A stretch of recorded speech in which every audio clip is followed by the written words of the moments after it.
Crimson and gold paint the sunset sky, casting long, mournful shadows across the cracked towers of Ephyra.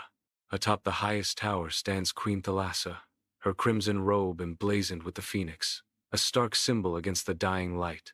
Her sea-green eyes, filled with sorrow and resolve, are fixed on the distant horizon, where plumes of smoke rise like dark omens.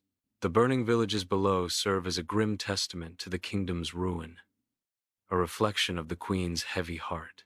Atop the citadel tower, Captain Lycon kneels, his scarred armor telling tales of brutal battles.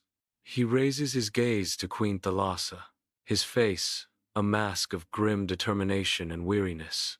The wind howls around them, carrying the distant drums of war. His voice, rough with urgency, cuts through the air. "Your Majesty." The enemy's banners darken the hills.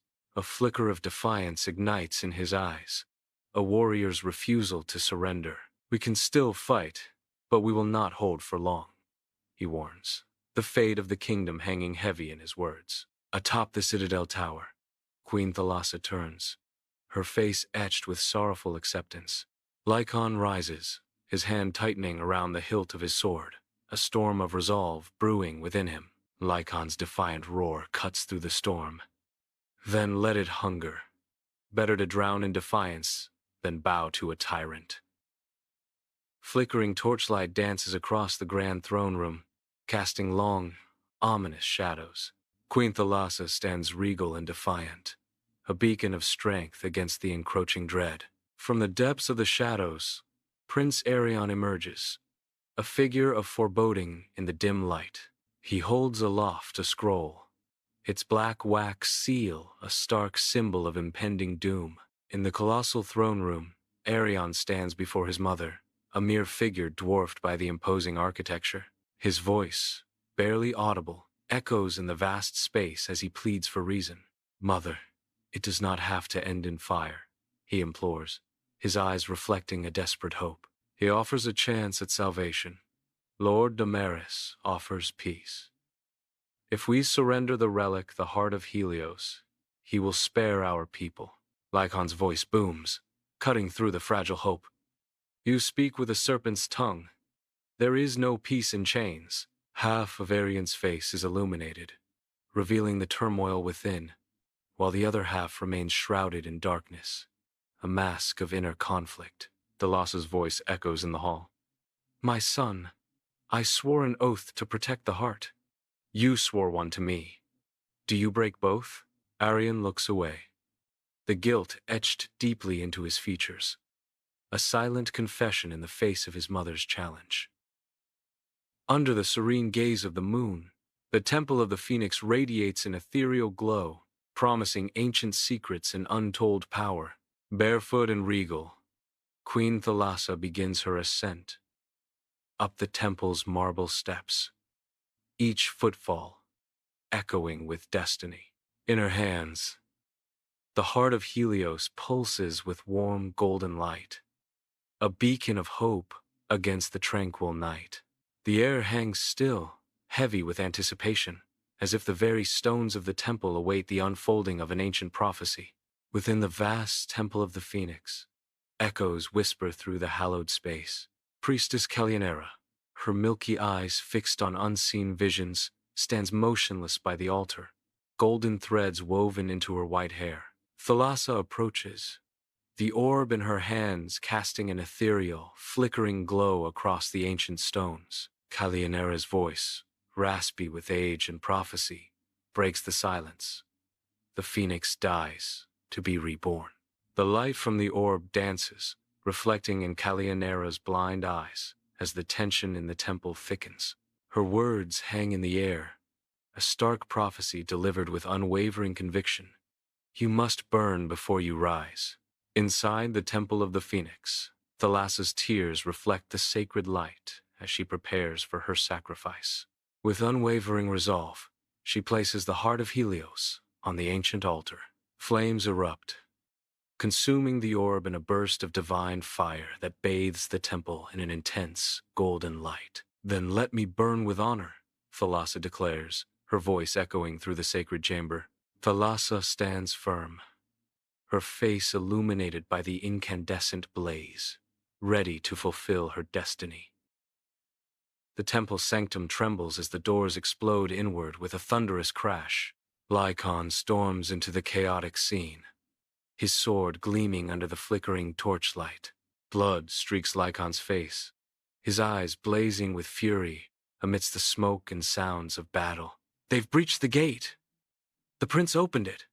Lycaon roars, his voice echoing through the collapsing sanctuary. Prince Arian's footsteps echo softly through the temple sanctum, his pale face a mask of deep regret as he follows Lycaon.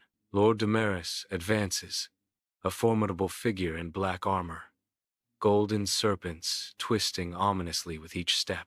The dim light catches the glint of his curved sword as he raises it, a silent threat hanging in the air. Damaris's voice cuts through the silence, a chilling ultimatum. "End this madness, Thalassa. Give me the heart of Helios, and I shall let your son live." In the heart of the temple sanctum, Thalassa stands, a figure of imposing resolve, her crimson robe swirling around her like a stormy sea. She clutches the heart of Helios, its blinding light casting stark shadows across her determined face. Her gaze, unwavering and cold, pierces through Damaris and Arion, conveying a sense of unyielding purpose. Her voice cuts through the charged silence. "He was dead," she says coldly, "the moment he betrayed his blood." In the temple courtyard, Lycaon, a warrior driven by desperation, becomes a whirlwind of steel against Damaris's soldiers.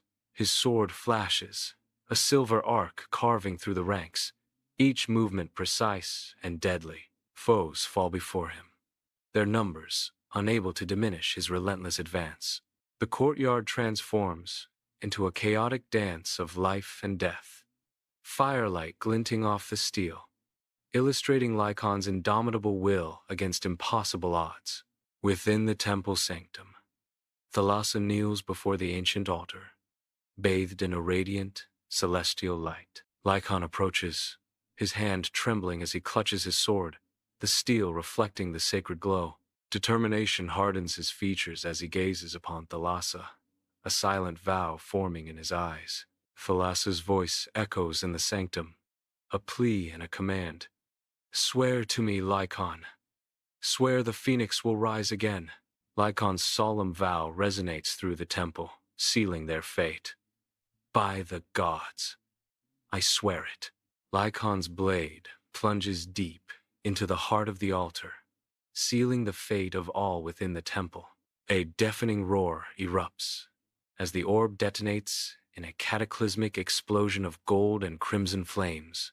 Lord Damaris meets his end, his form instantly reduced to ash in the wake of the inferno. Prince Arian's desperate scream pierces the chaos as he is consumed by the all-engulfing fire. The temple crumbles, collapsing into ruin as destruction and rebirth dance together in a spectacle of devastation. Amidst the ashes and embers, a sense of awe settles, heralding the imminent return of the phoenix. Under the pale light of dawn, Ephyra lies in ruins, a smoldering testament to destruction. Ashes fall like ghostly snow, blanketing the shattered remains of walls and buildings. The silence is broken only by the sinister crackling of embers, a haunting reminder of the inferno that consumed the city.